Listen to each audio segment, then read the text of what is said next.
In a small-town clinic, Dr. Smith, a respected cardiologist, is visited by Joseph, a middle-aged man suffering from repeated episodes of fainting. Ella, a bright medical student shadowing Dr. Smith, is eager to learn. Dr. Smith, with his years of experience and knowledge, has become a beacon of hope in this small town. His calm demeanor and profound understanding of the heart make him a sought-after professional.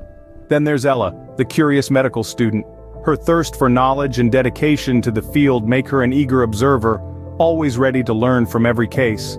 On the other side of the room, we have Joseph, a man of strength and resilience. Joseph has lately been plagued by sudden, unexplained losses of consciousness, leaving him confused and worried. He's been experiencing these fainting spells for the past few weeks, and today, he's come to Dr. Smith, hoping for answers. Joseph, distressed by his condition, seeks Dr. Smith's expertise to understand what's causing his fainting spells. Joseph, looking worried, describes his symptoms to Dr. Smith. Joseph starts, "Over the past few weeks I've been experiencing quite a few odd episodes. I've had repeated instances of losing consciousness. It's quite frightening, to be honest." His voice trembles a little as he continues.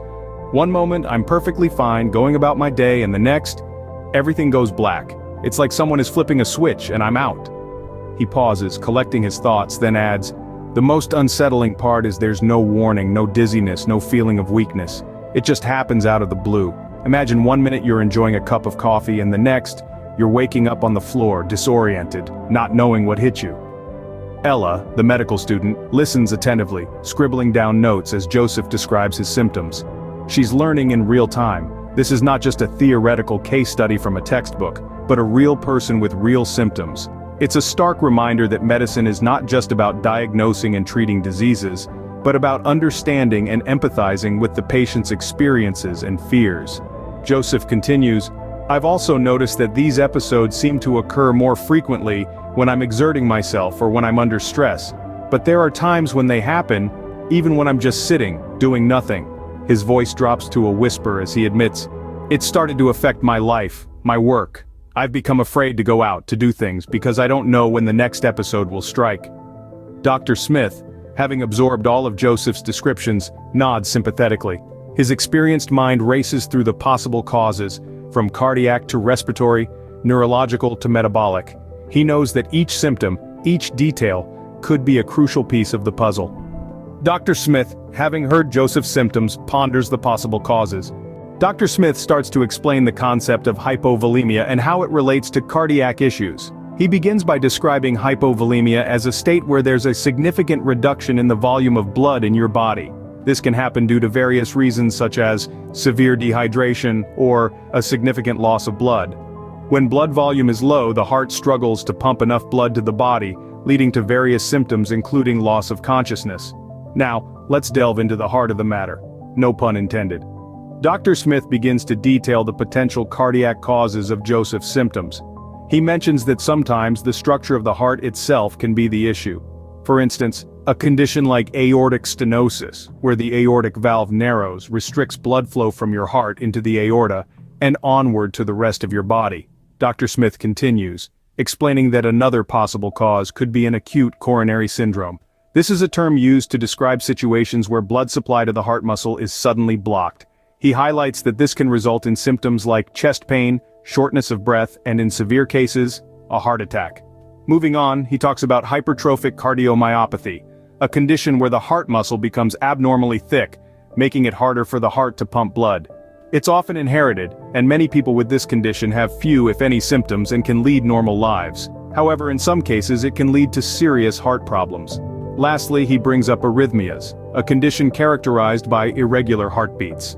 Arrhythmias can lead to a variety of problems, including fatigue, fainting, or even sudden cardiac arrest. Dr. Smith, with a thoughtful look on his face, continues to consider the other possible causes. He acknowledges that while these heart-related conditions could explain Joseph's symptoms, they are just a part of the bigger picture. There are other potential causes that also need to be explored to accurately diagnose and treat Joseph's condition. Dr. Smith moves on to discuss other potential reasons for Joseph's loss of consciousness. He explains that respiratory issues like a massive pulmonary embolism, pulmonary hypertension, hypoxia, or hypercapnia could all be culprits. These complications can deprive the brain of oxygen, leading to loss of consciousness. Dr. Smith then transitions to neurological causes, such as stroke or transient ischemic attacks, especially vertebrobasilar insufficiency. Migraines and seizures, he points out, can also precipitate an unexpected loss of consciousness. Turning to metabolic causes, Dr. Smith mentions that anemia or hypoglycemia could be behind Joseph's symptoms. Anemia, a condition characterized by a lack of healthy red blood cells, can lead to oxygen deprivation in the brain. Hypoglycemia, or low blood sugar, can also cause a person to faint. Dr. Smith also highlights the role of certain medications in causing fainting spells. Antihypertensives, antiarrhythmics, and diuretics can all lead to a drop in blood pressure, resulting in loss of consciousness. Next, he brings up vasovagal syncope, a common cause of fainting. This occurs when your body overreacts to triggers, such as the sight of blood or extreme stress, causing a sudden drop in heart rate and blood pressure. He goes on to mention autonomic dysfunction such as diabetic neuropathy, where damage to the nerves that control heart rate and blood pressure can lead to fainting. Lastly, Dr. Smith addresses psychiatric causes, like panic attacks. These abrupt bouts of fear can trigger a physical response that may cause a person to lose consciousness. Through this detailed exploration, Dr. Smith underscores the complexity of the human body and the multitude of factors that can cause someone to faint. It's not just about one singular cause, but a combination of many potential elements that can lead to such an event. Joseph and Ella, now armed with knowledge about the possible causes of Joseph's symptoms, look to Dr. Smith for the next steps. Dr. Smith, having explained the potential causes, emphasizes the importance of professional consultation in diagnosing and treating such conditions. He leans forward, his tone sincere and steadfast. "Joseph," he says, "medical science is complex. The same symptoms can indicate any number of conditions, from hypovolemia to cardiac issues, even neurological or metabolic disorders. The human body doesn't always read from the textbook, so to speak." He smiles, a touch of humor softening the serious discussion. "Each patient is unique. Every individual's body responds differently to diseases and treatments." His gaze is unwavering, reinforcing the gravity of his words. "That's why professional consultation is so crucial. We as doctors draw on our years of training and experience to accurately diagnose and treat each patient." Dr. Smith's words instill confidence, his expertise evident. He reassures Joseph, his voice steady and comforting. "You're in good hands, Joseph.